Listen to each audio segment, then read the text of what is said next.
Good morning. My name is Claudia Luna, and we are coming from the Mexican Consulate in Oxnard. We are very thankful to Jerry, who invited us to share information, very important information for you. Our presentation is very general information about what the Consulate does for the community. You are going to see in the information I'm giving you, you have information in English and Spanish for those people who don't speak Spanish. To start, the consulate is a government office from the government of Mexico, which is in abroad. You can see embassy, missions, or consulates like us.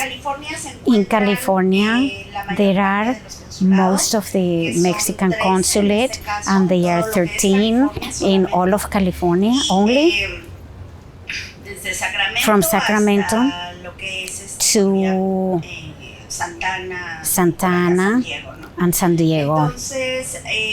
So we all offer the same services. The consulate is composed of 3 departments, main departments: the documentation department, the protection department, and the community department. In this case, in the paper that you are going to see, the one that has consulate services is what people know, which is passports and other documentation. This is for all the people that need to renew it, or sometimes they need an identification because they cannot obtain a license. So if you want to do your paperwork, you need to have this special identity. This is something very important I want to tell you. Many people that are Mexican American, in some occasions they lose their documents, the residency, the green card, or the documents were burned. What do they ask you? Or what helps you to recover all? It's a Mexican passport or that other special identification. And people say, oh, I don't need it. I'm a resident. I'm a citizen. I already have my driver's license.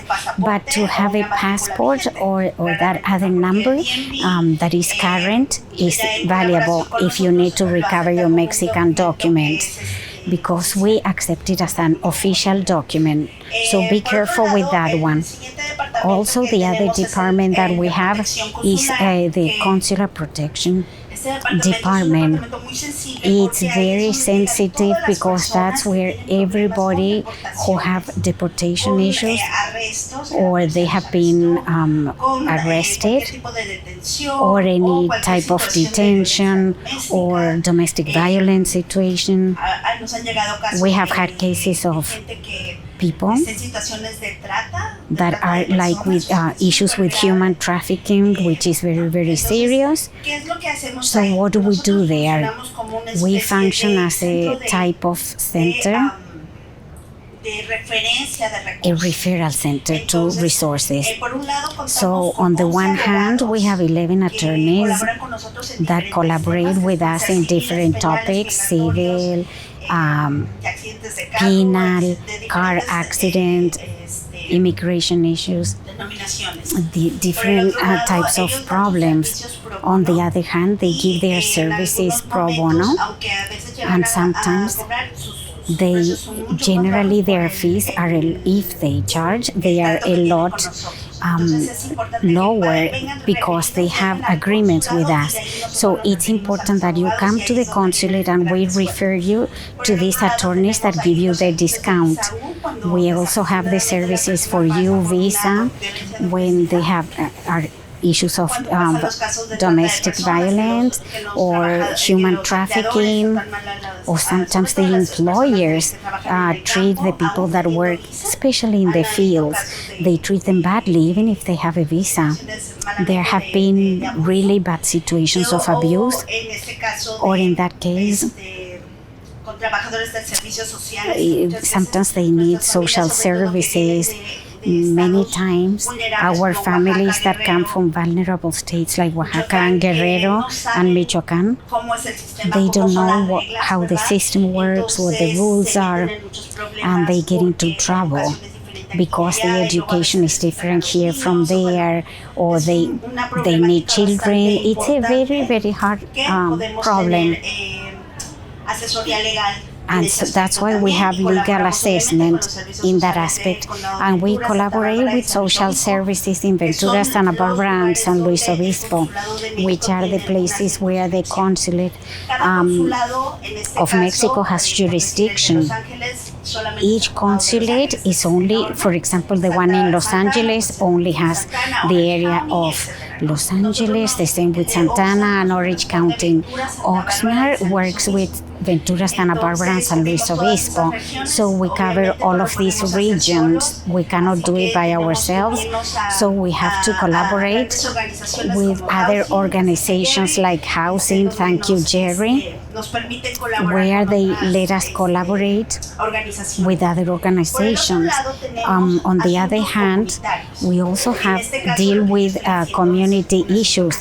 That's what I'm doing today. It's a community issue.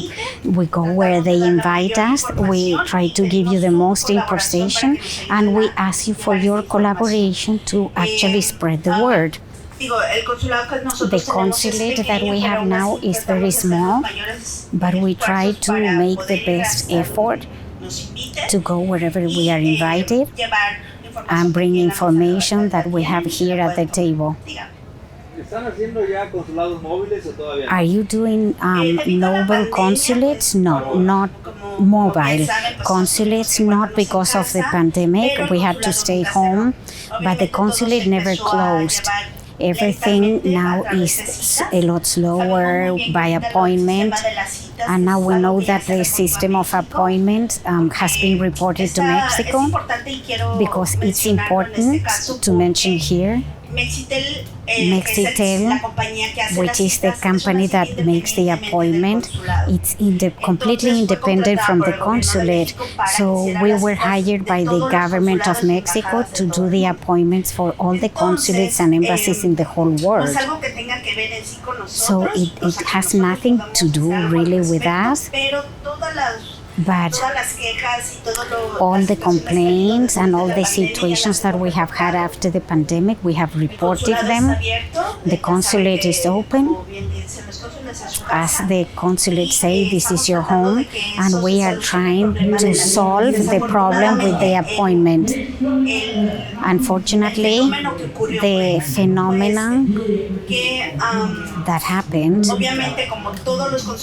because all the consulates closed and they only have appointment, when people would make the appointment, many people were from Santana, Los Angeles, and all these people actually got the appointment here in our office. And then when our people wanted to make appointments with us, we didn't have any availability. So the consulate, first of all, they already put the complaint with all the consulates, and now they are trying to see what they can do to solve the problem. And now they are starting to do the mobile consulates for the rest of the year. It would be mainly in Santa Maria. There is a lot of need there, but next year the plan is to go back to Paso Robles, Santa Barbara, as it was done before. So we hope that this is going to improve next year. In order to have documents, it was easier. What do you know now? Because they want to avoid the flags of so many people, they had to. The movement was only for a particular document, not for other type of documents that are less important. Now any person could come to get your specific document. The city doesn't let us have a lot of people in the building at the same time. A lot of people only came because of this specific document, and they are improving this. we have a little bit more freedom now that people can actually come to the consulate. Any other question? Actually, currently, you only have information what type of documents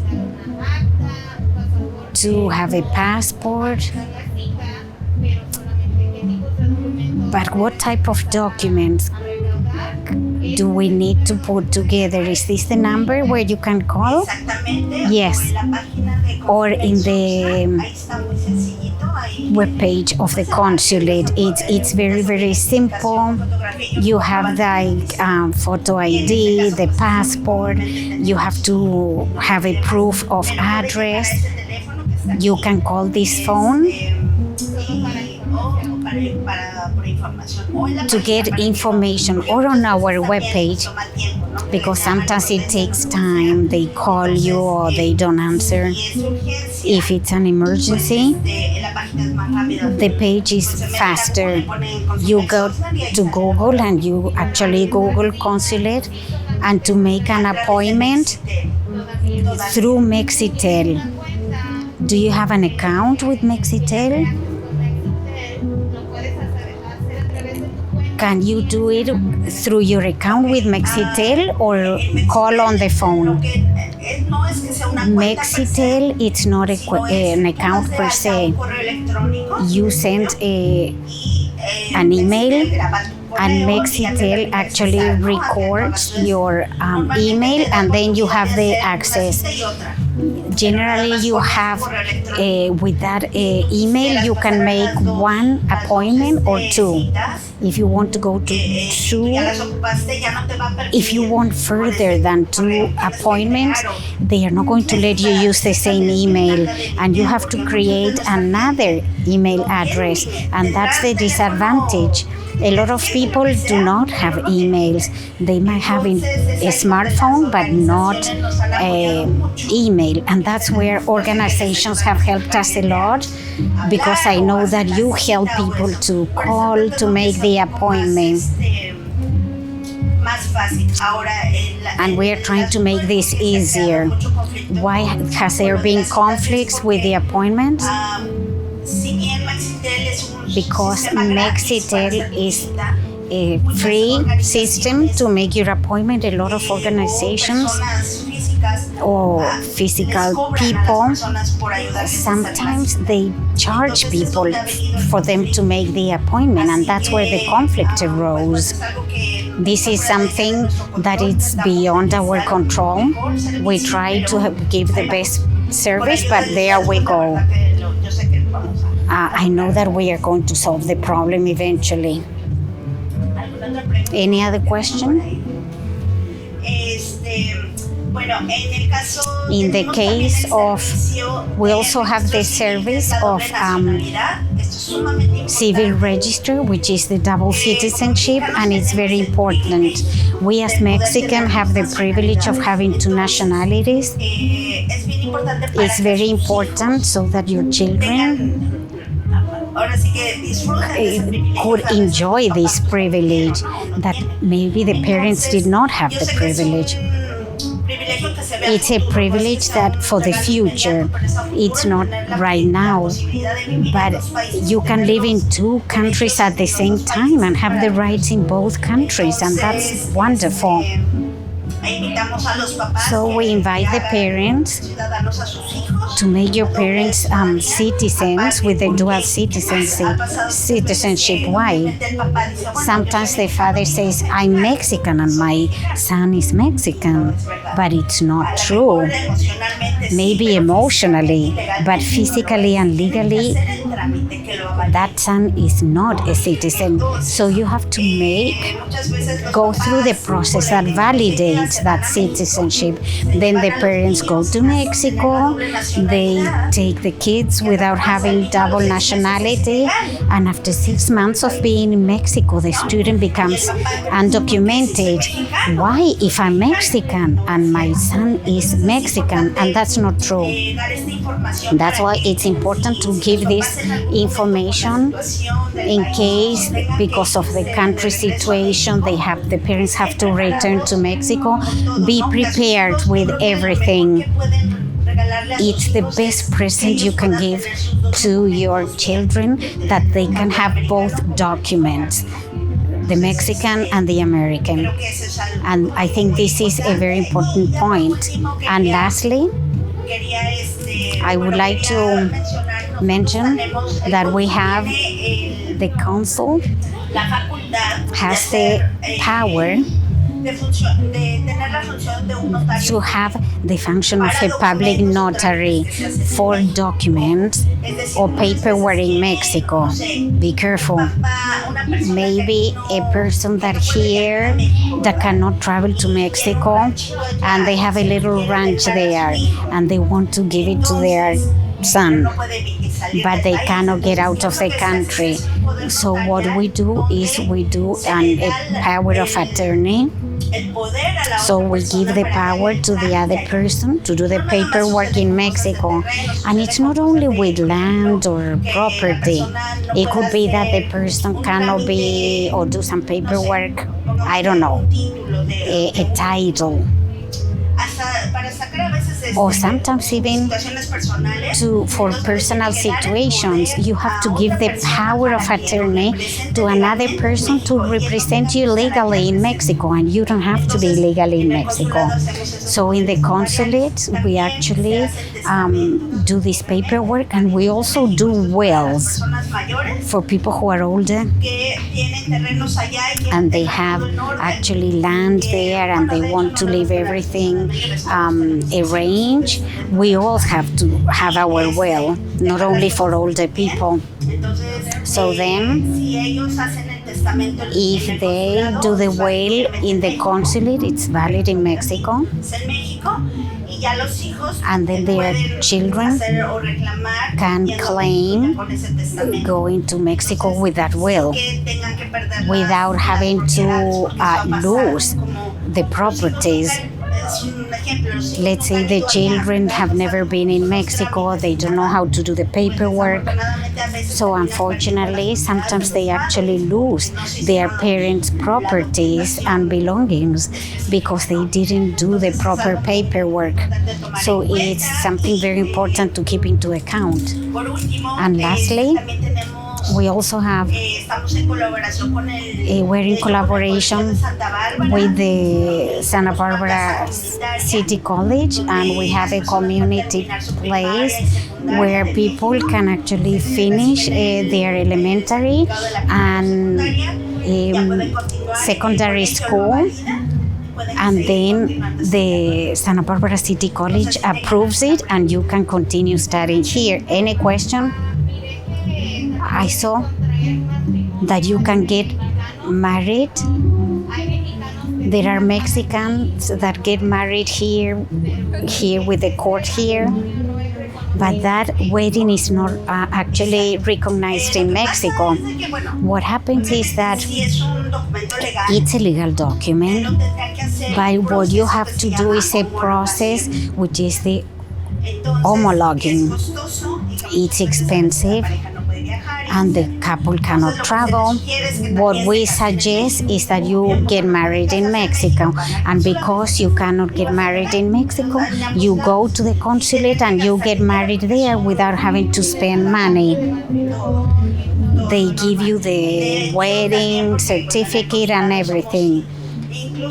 Because here in the consulate we are inclusive in terms of gender. We also do same-sex marriages. There is no problem with that. If you know somebody, please refer them to us. Thank you.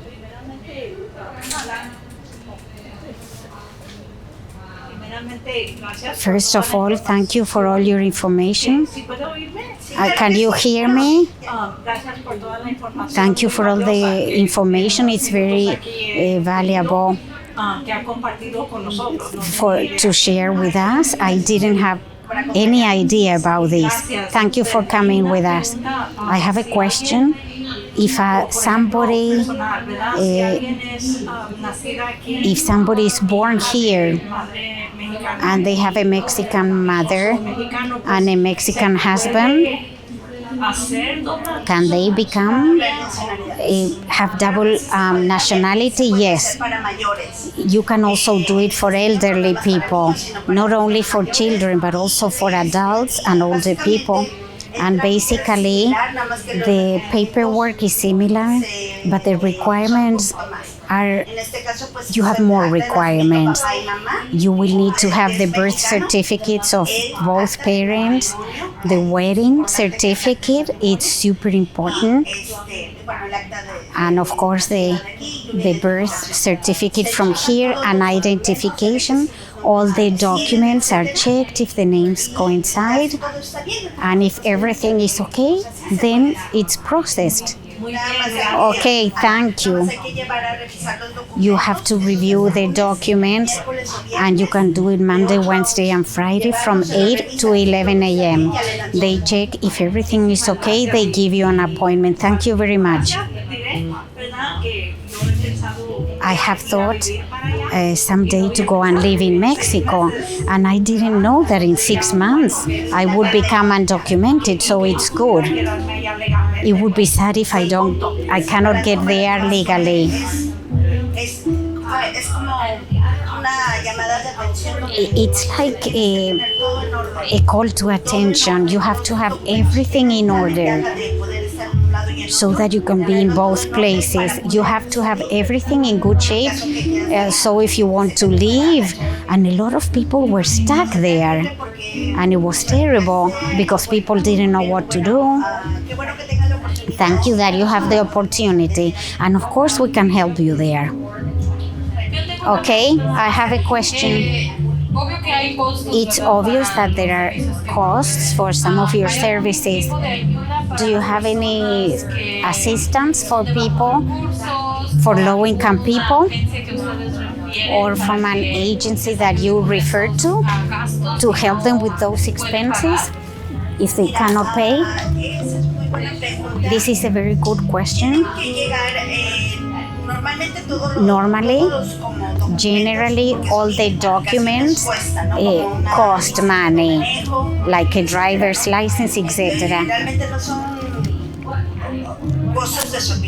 They are not exorbitant costs, but if a person has a difficult situation,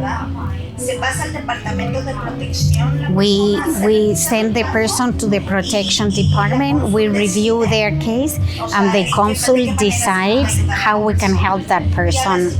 And sometimes, yes, we have been able to support with the costs of the birth certificate, identification, depends on the case, and we can do that. Okay, thank you. Thank you very much for being here and that you share this. Please be a spokespeople for us. We have all the information here on the table, and thank you very much for the invitation.